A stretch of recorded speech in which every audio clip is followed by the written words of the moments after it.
Nakatikim na ba ang lahat ng corned beef sinigang o sinigang na corned beef? Aba, syempre, kailangan matikman natin kung ano ba tong nagtitrending na ulam na to. Kaya kung hindi ka pa nakakatikim, samahan mo ko sa aking kusina at magluluto tayo para matikman natin kung bakit nga ba nagtitrending ito. Tara! Actually, basic lang yung pagluluto nito. Kung paano tayo magluto ng sinigang, ganun lang. Ito nga palang version na gagawin natin ay canned corned beef yung gagamitin natin, kaya magigisa muna tayo. So maglagay kayo ng kaunting mantika sa kaserola, pagkatapos ihulog nyo na yung ating sibuyas. Pagkatapos natin magisa ng sibuyas, ilagay nyo na yung kamatis.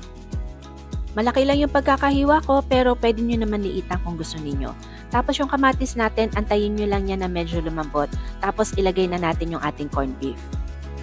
Kung tatanungin nyo ako sa corned beef, mas maganda ang bilhin ninyo ay yung merong mga chunks. Para naman meron texture at may makagat tayo manguya kapag kinain na natin. Igisa natin yan ng mga 2 minutes, pagkatapos let it stay ng mga another 2 minutes bago tayo maglagay ng tubig. So pagkalagay natin ng tubig, takpan natin yan at isimmer natin ng mga 2 to 3 minutes. So after nyan, pwede na natin ilagay yung mga gulay. Unahin natin yung ating labanos. Pero yung labanos, hiniwa ko lang yan na manipis ha, para madali lang maluto. Lutuin lang natin yan ng mga 1 to 2 minutes para hindi rin siya ma-overcook kasi maglalagay pa tayo ng may ibang gulay. So after that, ilagay na natin yung ating okra at saka yung ating talong. Yung talong naman, medyo makapal yung ginawa kong hiwa para sabay lang sila ng okra maluto. Pagkatapos, ibalik natin yung cover. Isimmer natin yan o lutuin natin ng mga 2 to 3 minutes. Then, pwede na nating ilagay yung ating tamarind powder. Haluin nyo muna yan pagkatapos tikman ninyo. Ngayon, kung kulang pa sa inyo yung alat at saka lang kayo magdagdag ng asin or patis.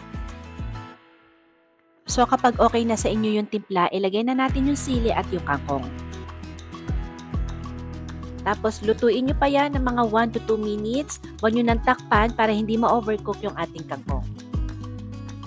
And after that, pwede na natin tikman. O diba, na-curious ka din kung anong lasa ng ating niluto? Kaya ano pang hinihintay mo? Magluto ka na din. At ito na yung aking version ng corned beef sinigang or sinigang na corned beef. Kaya kung gusto mo na lagi kang updated sa mga bago nating recipes, don't forget to subscribe. Okay, kain na!